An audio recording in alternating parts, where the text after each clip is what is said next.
Hand account to figure out the anatomy of fear itself.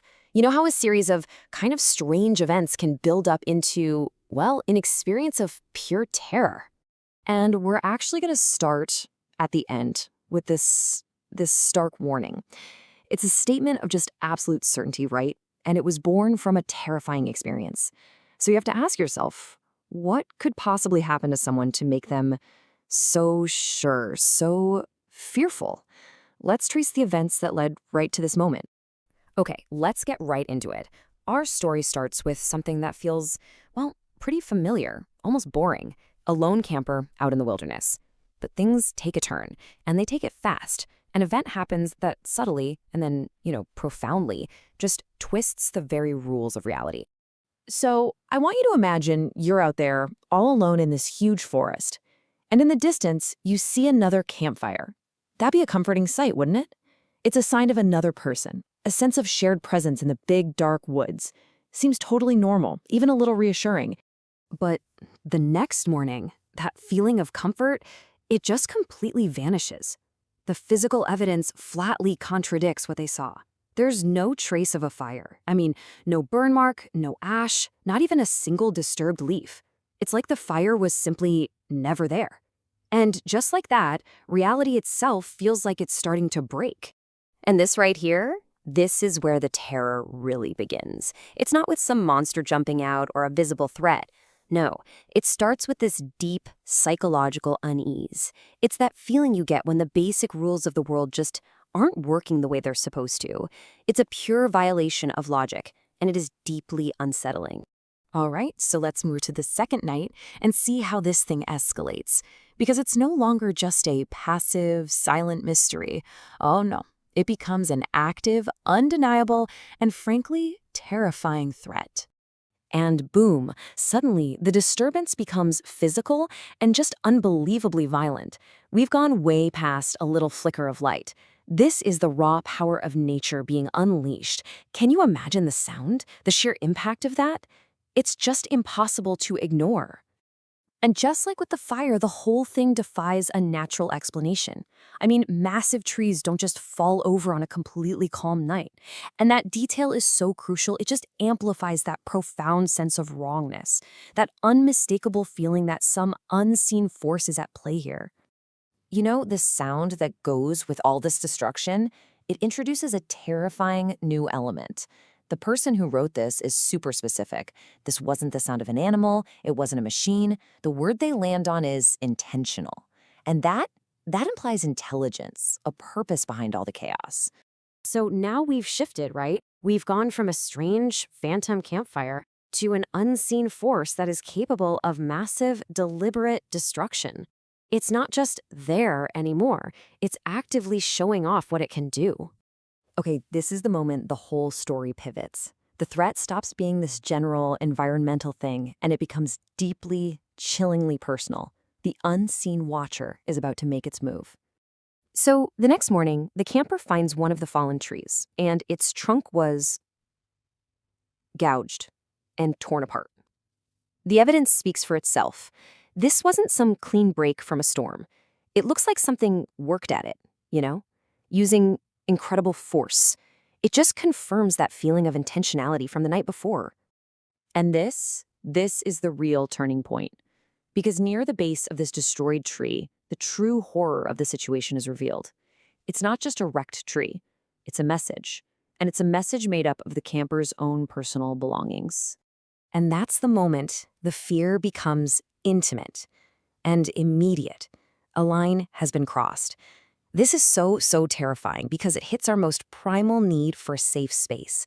A tent, your backpack, that's your entire world when you're out there. To have it entered and rifled through while you sleep, that's not just a threat. That is a violation of your last refuge. And this is the terrifying realization, isn't it? The unseen force isn't just a brute. It's intelligent. It's been watching. It knows the camper's things. It's been inside their pack. And it has physically touched their personal belongings. This is a predator that understands its prey. So when you're faced with this chilling realization that you're being watched and studied and maybe even toyed with by some unknown intelligent thing, there is only one rational response you can have. You get out of there. You flee. Just 2 words, but they convey everything, don't they? There's no hesitation, no second guessing. The camper completely understands the gravity of the danger and just escapes without a second thought. The experiment is over. The message has been received, loud and clear. But getting away doesn't provide any comfort. This quote really underlines the chilling certainty of having been a specific, observed target. This wasn't random. The camper wasn't just in the woods. They were the reason for the events happening in the woods. You know, part of what makes this whole account so haunting, so effective, is that we never find out what it was. The source of the threat remains a complete and total mystery. Was it a person, a group of people, something else entirely? That ambiguity, that blank space where the monster is supposed to be, is almost more terrifying than any answer could ever be. So what happens after you get away? What's the long-term impact of a brief but profound encounter with something truly unknown? Well, the fear doesn't just end when you reach the car, that's for sure. The experience leaves a deep psychological scar. It fundamentally changes how the narrator interacts with the world, especially those quiet, supposedly empty spaces. That sense of safety, something we all just take for granted, it's completely shattered. This simple, powerful statement just reveals everything about the profound lifelong fear that was instilled by these events. Silence is no longer peaceful. Now it's menacing. It's the sound of being watched.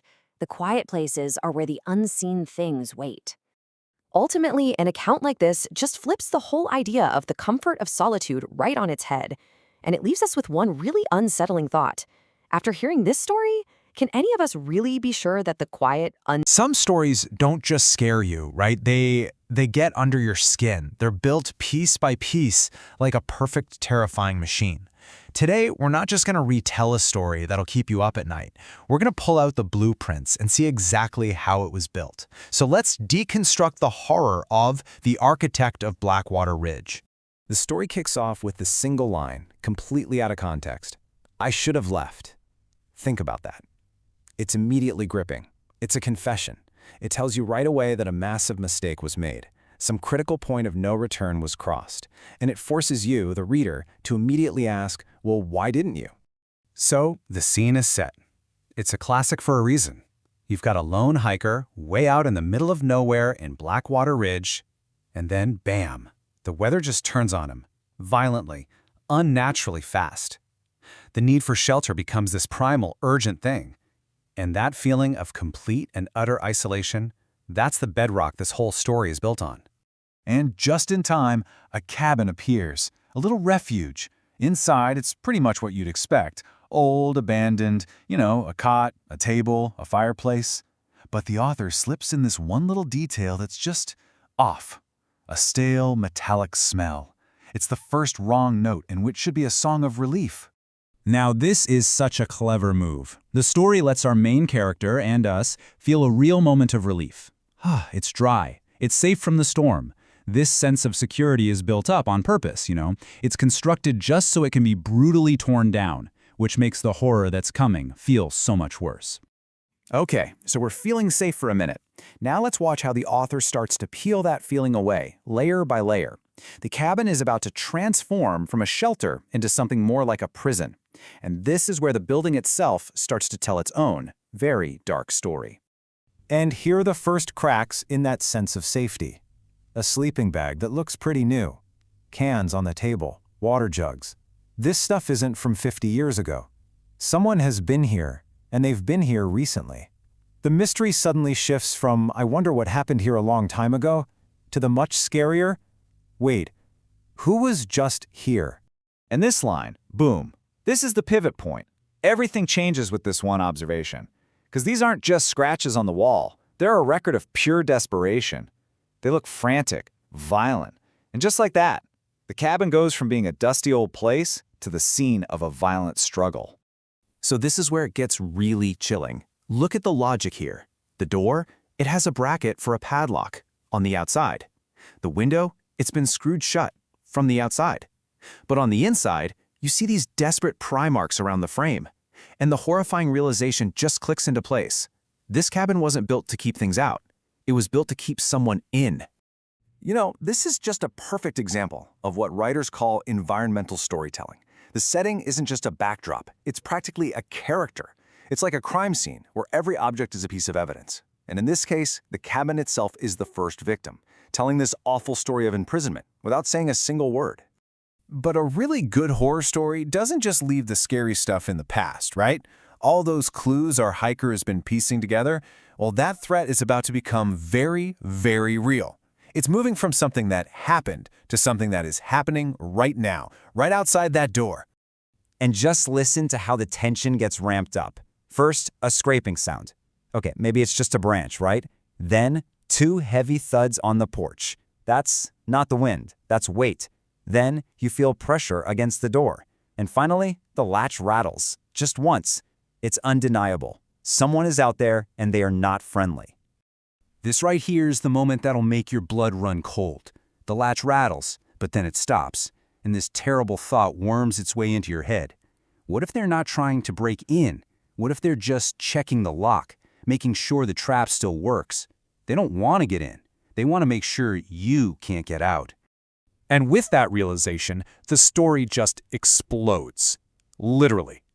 The psychological game is over, and we are thrown headfirst into a frantic, violent fight to survive. The attack starts. The window, the very one that was screwed shut to keep someone in, it just shatters inward. And instantly, fire just races up the walls. The speed is totally unnatural. You know immediately this is arson. Our guy scrambles for the door, his only way out, only to find his absolute worst fear is true. It's been locked. It's been secured from the outside.